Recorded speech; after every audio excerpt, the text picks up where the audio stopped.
Summer's here, and Nordstrom has everything you need for your best dress season ever. From beach days and weddings to weekend getaways and your everyday wardrobe. Discover stylish options under $100 from tons of your favorite brands like Mango, Skims, Princess Polly, and Madewell. It's easy too with free shipping and free returns, in-store order pickup, and more. Shop today in stores, online at Nordstrom.com, or download the Nordstrom app. Out here, there's no one way of doing things. No unwritten rules, and no shortage of adventure. Because out here, the only requirement is having fun.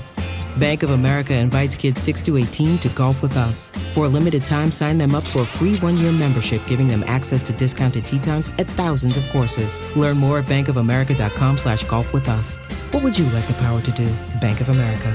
Restrictions apply. See BofA.com/golf with us for complete details. Copyright 2025 Bank of America Corporation. This is Optimal Finance Daily. Want to be a better investor? Stop staring at your portfolio by Vitaliy Katsenelson of ContrarianEdge.com. Investors are prone to two opposing but equally debilitating fears: the fear of missing out when times are good and the fear of loss when markets are volatile.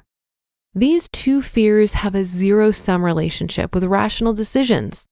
The more you are dominated by these fears, the less rational you are. So what can we do as investors to move towards maximum rationality? Here's one piece of advice. Don't constantly watch your portfolio. Next time you notice the price of a stock you own moving up or down, think about the factors that may be influencing that move. Stocks are owned by people who have very different time horizons. You'll have mutual funds and hedge funds whose clients often have the patience of 5-year-olds.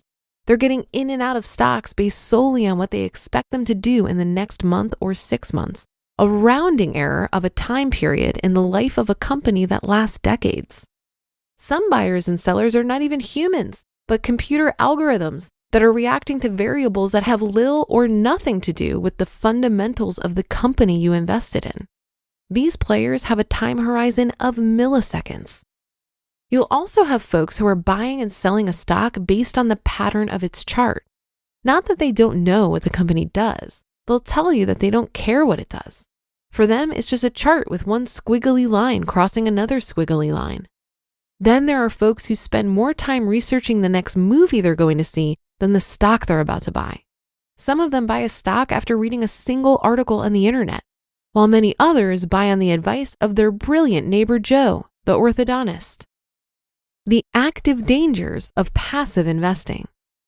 Deciding not to constantly look at your portfolio is not necessarily the same thing as embracing the latest craze, passive investing. This one is a bit personal and requires a small detour.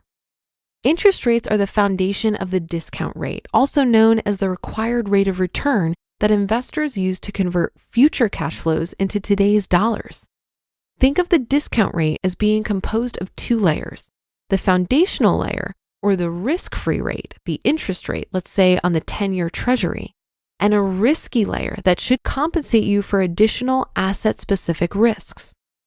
During the Great Recession, when central banks artificially changed the price of money by buying trillions in government and corporate bonds, they made the Soviet-planned economy look like child's play. Instead of messing with kiddie stuff like setting prices on shoes and sugar like Soviet central planners did, a few dozen free market central bankers set the price of the single most important commodity, the risk-free rate, which is at the core of most economic decisions and the valuation of all assets.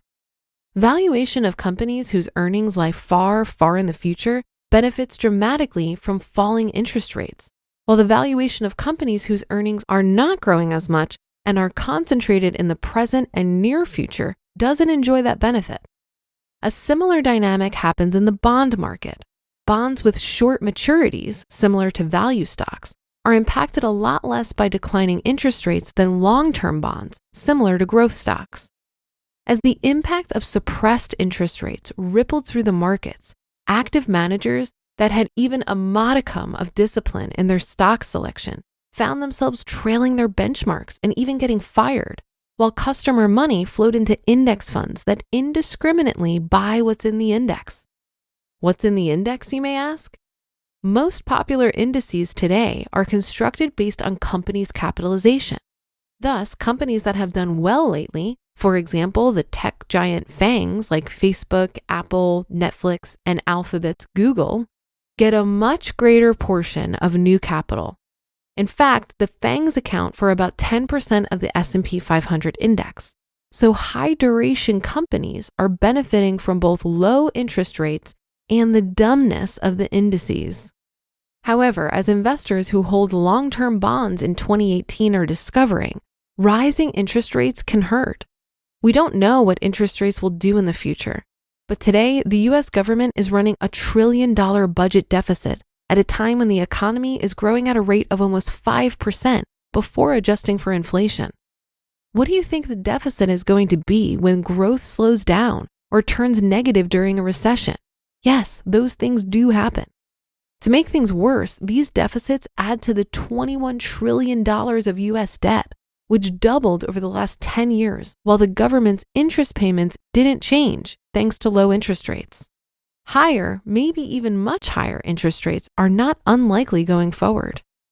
If you own the S&P 500 or long-term bonds, you implicitly think one of several things is true. Number one, interests have a 0 or insignificant probability of going up. And number two, I'll be able to get out in time. Or number three, I have a life-size statue of John Bogle in my living room, and I have a very, very, very long time horizon. Remember, you're an owner. Back to the various actors who are responsible for daily ticks of your favorite stocks. If you're a fundamental investor, you're not just buying stocks, you're buying fractional ownership in a business.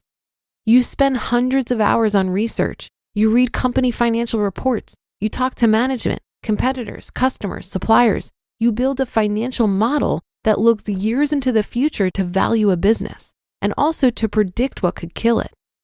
If after you've done all that, you still find yourself glued to the computer screen watching the price change tick by tick, you're basically giving credence to the idea that what a company is worth should be decided by algorithmic funds, the guy who reads charts but cannot even spell the name of your company, Joe the neighbor, and an ETF with the IQ of a Halloween pumpkin. I don't want to insult everyday pumpkins here. In short, the less time you spend looking at your portfolio, the more rational you're going to be. You just listened to the post titled, "You Want to Be a Better Investor? Stop Staring at Your Portfolio" by Vitaliy Katsenelson of contrarianedge.com. The origins of this podcast were once just a dream. That dream turned into the podcast and business you're listening to today. Starting your own business is a dream lots of us share, but too many of us let it remain just a dream. Don't hold yourself back thinking, what if I don't have the skills? What if I can't do it alone? Turn those what ifs into why nots with Shopify by your side. Shopify powers millions of businesses worldwide and handles 10% of all e-commerce in the US, from household names like Mattel to brands just getting started. Build campaigns that reach customers wherever they're scrolling. Plus, Shopify's expertise covers everything: inventory, shipping, returns, and beyond. If you're ready to sell, you're ready for Shopify. Turn those dreams into and give them the best shot at success with Shopify. Sign up for your $1 per month trial and start selling today at shopify.com/OFD. Go to shopify.com/OFD. Shopify.com/OFD. When investing your money starts to feel like a second job, Betterment steps in with a little work-life balance. It's the automated investing and savings app that handles the work so you don't have to. While they build and manage your portfolio, you build and manage your weekend plans. While they make it easy to invest for what matters, you just get to enjoy what matters. Their automated tools simplify the complex and put your money to work, optimizing day after day and again and again. So go ahead, take your time to rest and recharge. Because while your money doesn't need a work-life balance, you do. Make your money hustle with Betterment. Get started at betterment.com. That's BETTERMENT.com. Investing involves risk, performance not guaranteed. I often hear how worried people are about losing money with investing. The financial services industry has done a great job of making investing look complex and fueling those fears. The thing that helps me navigate this is only investing money that I won't need for the next 10 years and expecting the market corrections that are inevitable. Remember this, when your portfolio is down, you don't actually lose money until you sell your investments and lock in those losses. The way I see it, the fact that I'm a long-term investor is intrinsically tied to my ability to handle those inevitable drops in my portfolio. I accept that investing in the stock market requires a tolerance for volatility, especially when you have a 100% stock portfolio like I do. I deal with the volatility in two key ways. Firstly, I just don't watch the roller coaster ride of the stock market very closely. While Vitaliy doesn't seem to be a fan, I'm an enthusiastic passive investor in low-fee total market index funds. If you chose an investment strategy that's more active, you certainly need to look at it more often. But history has shown that active investors don't have better outcomes than passive investors. So I personally don't see why I would bother with it. I look at the money I invest like a tax I'm paying to my future self. I see that money as not really mine, meaning present-day Diana has no claim to it. So whether my portfolio is up or down doesn't really have an effect on me right now, and I can happily ignore it. Secondly, I pair my investments with a really strong cash position. Most people think that I'm holding way too much cash because I have about a year of expenses just sitting there, earning no meaningful interest. But for me, holding this much cash provides extra assurance that whatever financial needs arise, it's unlikely I'll need to tap into my investments anytime soon, and so I can truly leave them to grow over time. A passive investment style, alongside some blissful ignorance and long-term focus, makes the natural and expected volatility of the stock market much more tolerable for me. And that will do it for another edition of Optimal Finance Daily. Have a great day. Thank you for listening, and I'll catch you tomorrow where your optimal life awaits.